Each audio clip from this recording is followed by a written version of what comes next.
What if everything you believe about confidence is backwards? What if confidence has nothing to do with feeling ready and everything to do with moving forward while you are still terrified? I have built multiple companies. I have led enormous teams. I have walked onto stages absolutely shaking with fear. And somehow, every single time, I have come out the other side still standing. So if you have ever wondered how to actually stay calm under pressure, how to quiet the overthinking, or how to build real, lasting confidence, this is the answer. Most people have the entire process backwards. Confidence is not the input. It is the output. People come to me constantly asking, how do I build confidence? And I understand why, because the world keeps telling you the same tired advice. Just believe in yourself. Just look in the mirror and repeat affirmations every morning. And listen, I tried that.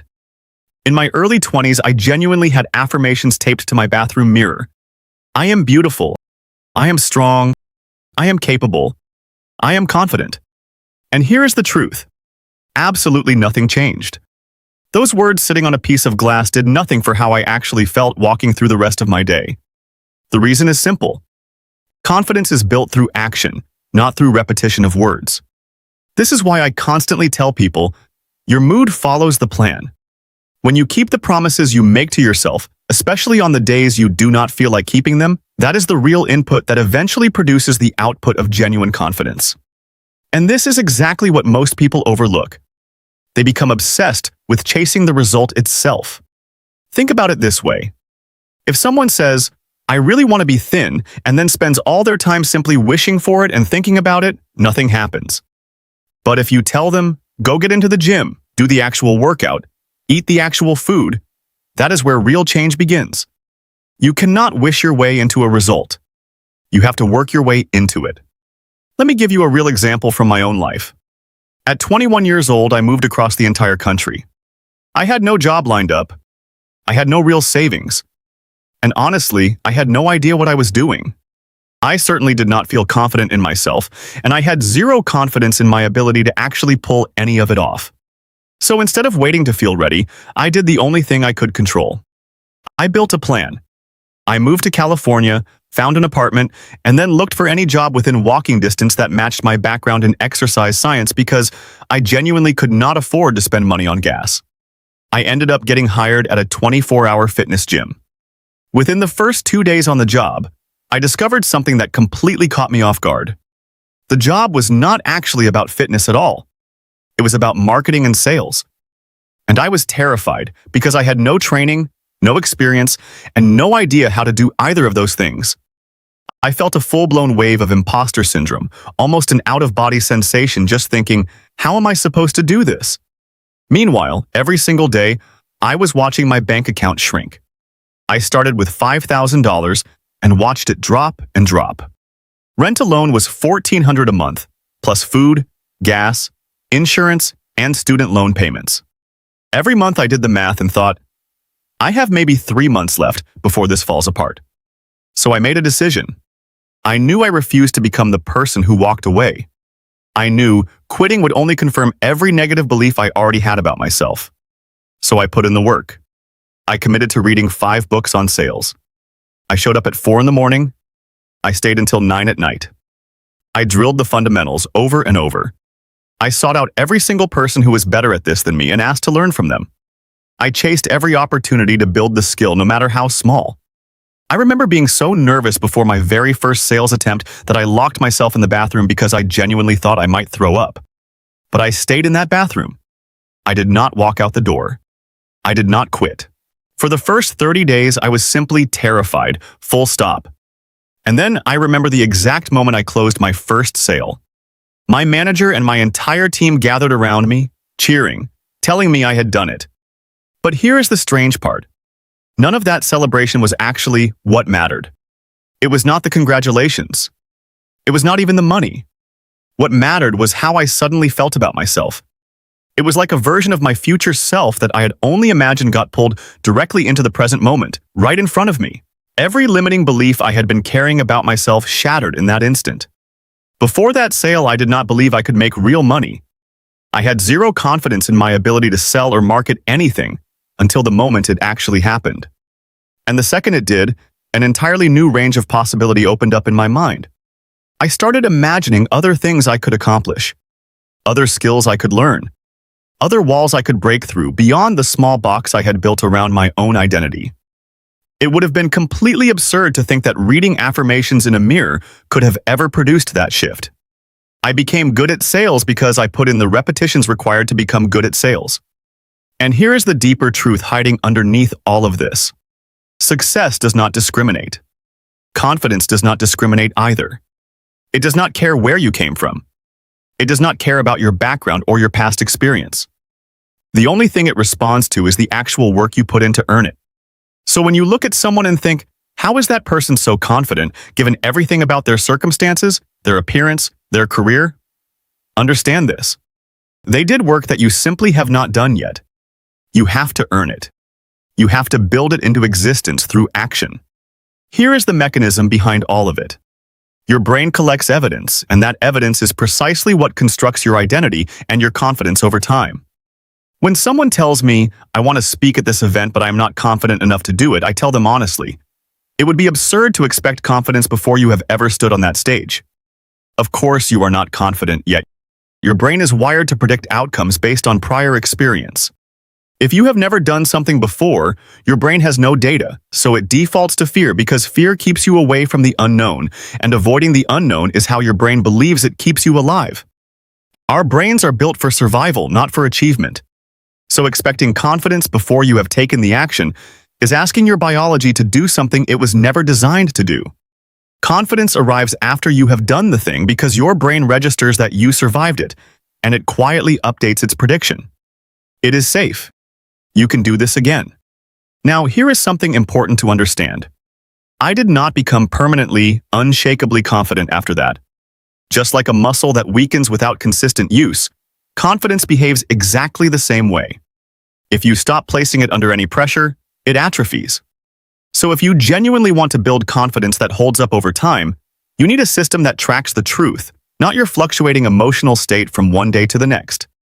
Let me explain what that looked like for me. When I was carrying 100 extra pounds and decided I wanted to lose that weight, I told myself, I am simply going to start doing what fit people actually do. Eat the way they eat. Train the way they train. Even dress the way they dress and trust that the process works because I was finished being unhappy in my own body. But the single most important habit I built was tracking, every single day, exactly what I ate and how I trained. It was never the case that I dropped 50 pounds between a Monday and a Tuesday. But what I consistently noticed, even on the days I overate or skipped a session or had a sloppy workout because I was traveling, was that the data still showed forward movement over time. Maybe not from Monday to Tuesday, but absolutely from one Monday to the Monday 2 weeks later. The trajectory was not a straight line. It zigzagged constantly. But across the bigger picture, it consistently moved upward.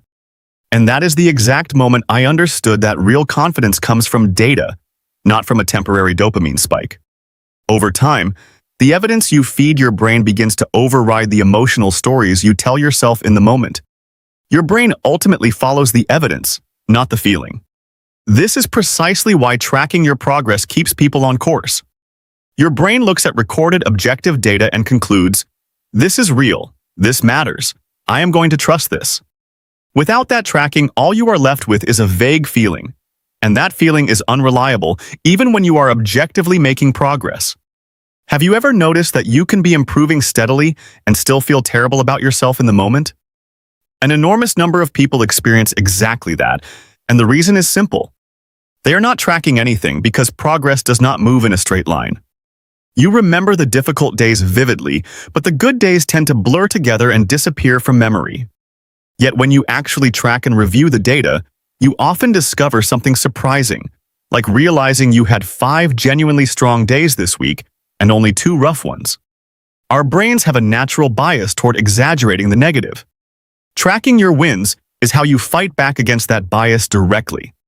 Now, if you are someone who is tracking consistently and still does not feel confident, still does not feel like real progress is happening, here is my honest guess about what is going wrong. You are taking steps that are simply too large. The fastest possible way to build genuine confidence is to start with something so small that failure is essentially impossible. Here is a perfect illustration. I know someone who coaches new clients on weight loss, and with every single new client, he does not start by asking them to eat less. He does not start by sending them to the gym. He does not even ask them to take initial body measurements in week 1. For the first 7 days of his entire program, the only instruction is this: make your bed every morning and take a photo of it. It sounds almost laughably small, but that is precisely the point. He deliberately designs a task so easy and so achievable that by the end of 1 week, the client feels genuinely good about themselves simply because they followed through every single day. That small, consistent win builds the exact confidence required to take the next, slightly bigger step. People assume something this minor cannot possibly produce a real reward. That assumption is wrong. You absolutely will feel the reward, regardless of how small the action was, as long as you actually follow through and claim it. I use this same principle inside my own business. Every quarter, I set 3 or 4 major goals I want to accomplish over those 3 months. But I never simply glance at the goal months later and ask myself, did I hit it? Yes or no? Instead, I break every single goal down into the smallest possible steps. And then every day, I sit down and ask, what did I accomplish today that moved this goal forward? If a goal has 20 individual steps within it, I get to physically check off pieces, one at a time. And here is the interesting part. When I look at the full scope of all 4 quarterly goals together, it feels completely overwhelming. But when I shift my focus to simply checking off at least one small piece of one goal each day, the entire experience transforms. I feel forward momentum. I feel genuinely good about myself. I start to internalize. I am someone who keeps their word to themselves. I am someone who follows through on what they set out to do. Compare that to the alternative. If I had tried to tackle all 4 enormous goals simultaneously in a single week, I would stumble. I would likely fail outright. And then I would spend significant energy beating myself up over it, which drains the exact energy I would need to attack the next challenge. Breaking everything down into tiny, deliberate steps is what creates sustainable momentum instead of repeated emotional crashes. The frame I personally use is what I call tiny tweaks. What is one tiny tweak I can make today? And then, what is one tiny tweak I can make tomorrow? And the day after that? For example, if I am working to lose a few pounds and I notice I had a few too many bites of ice cream one evening, I do not respond by declaring tomorrow a 0 dessert day. Instead, I simply commit to having one single piece of chocolate tomorrow instead of an entire dessert. One small, sustainable adjustment. Here is another example that comes up constantly inside my company. I have team members join who are absolutely terrified of public speaking but who want to grow into leadership roles. They will say something like, I do not even know how I am supposed to get on stage in front of the whole team next year. I can barely speak up in a regular meeting.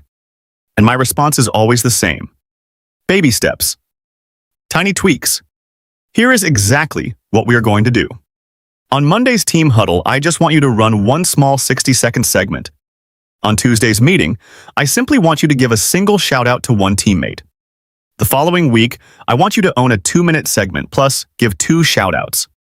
I have used this exact progression repeatedly, taking someone from barely speaking in a meeting, to running a portion of a meeting, to running half of it, to eventually running the entire meeting. At that point, I tell them, if you can run an entire meeting, you can absolutely give a presentation to your immediate team. So they do that. And then I tell them, if you can present to your own team, you can present to the whole company. And eventually, they are standing on stage delivering a keynote at our annual company event.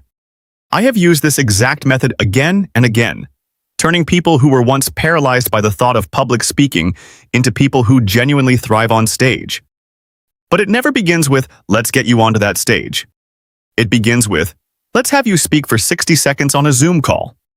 That small win is what eventually builds the confidence required to handle the much bigger stage later. So here is what you now understand. Confidence is an output, never an input. You have to track your wins to even generate that output in the first place. And you have to break every task down into the smallest possible tweaks to actually get there consistently. But I know exactly what you might be thinking right now. What if I am too afraid to even take the first tiny step? Here is what you need to internalize. Emotion follows motion, not the other way around. Here is what years of experience have taught me directly. Choosing to tolerate fear and discomfort, rather than trying to eliminate it before acting, is precisely how I have transformed every part of my life that once terrified me, from creating content publicly, to speaking on stages, to running a large company, to buying multiple commercial buildings. I was not 1 ounce less afraid than you are right now watching this. I simply made the decision that I was willing to feel scared anyway. I decided I was willing to be uncomfortable. Here is something crucial to understand. Fear is a mile wide and an inch deep. Feeling fear actually means your brain is functioning exactly as designed. There is nothing wrong with you for feeling scared. What is actually holding you back is the false belief that you must eliminate the fear completely before you can take action. That is simply not how your nervous system was built. I am sorry to be the one to tell you this, but your brain is engineered for survival, not for achievement. It will continue generating fear for as long as you avoid the action. The fear will reach its absolute peak right before your breakthrough moment. And then here is what I have observed time and time again. Once you actually step into the situation, once you walk onto the stage, sit in front of the camera, or sign the document, you cannot consciously control whether the fear disappears. But I promise you this, it will fade. Every single time. Because that is precisely how we are physiologically built. Here is exactly what happens, using my own experience as an example. Say you are terrified of public speaking. You walk onto that stage. This happens to me every single time without exception. Dry mouth, sweaty palms, shaking knees, whatever your particular version of it looks like. The moment I step onto a stage, that is exactly how I feel. But within roughly 15 seconds, my heart rate begins dropping from somewhere around 190 beats per minute down to around 150. Within about a minute, I notice saliva returning to my mouth again. And within 2 minutes, the fear has essentially vanished completely. It does not disappear because I tried to force it away. It disappears because I refuse to run from the situation, and I refuse to fight the fear directly. What I learned through repeating this pattern over and over is that my emotional state simply follows my physical actions. That is the actual mechanism behind behaving your way into genuine confidence. You accumulate so much real evidence over time that it eventually becomes unreasonable for your brain not to feel confident. So here's how I want you to actually apply this. I want you to picture the exact thing you are most afraid of, the thing you wish you already had the confidence to face head-on.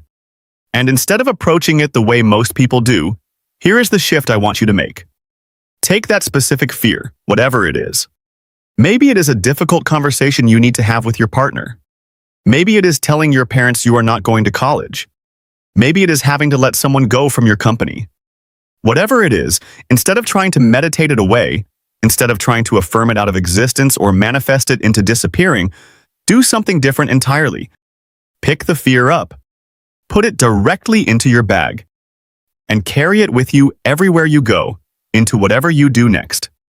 Do not try to eliminate it. Bring it along intentionally because you are still going to do the thing regardless of whether it is there or not. The fear rides along with you, like a small, uncomfortable companion sitting quietly in your bag. You know it is there.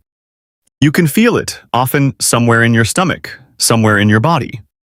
You do not have to like having it there, but you carry it with you and you do the thing anyway. That is genuinely how I approach every single area of my life. I am not confident because fear is absent. I am confident because I act despite its presence. Here is the core truth underneath everything in this video. Building real confidence is the essential first step toward getting anything meaningful out of life, and you now understand the actual formula behind how it is built.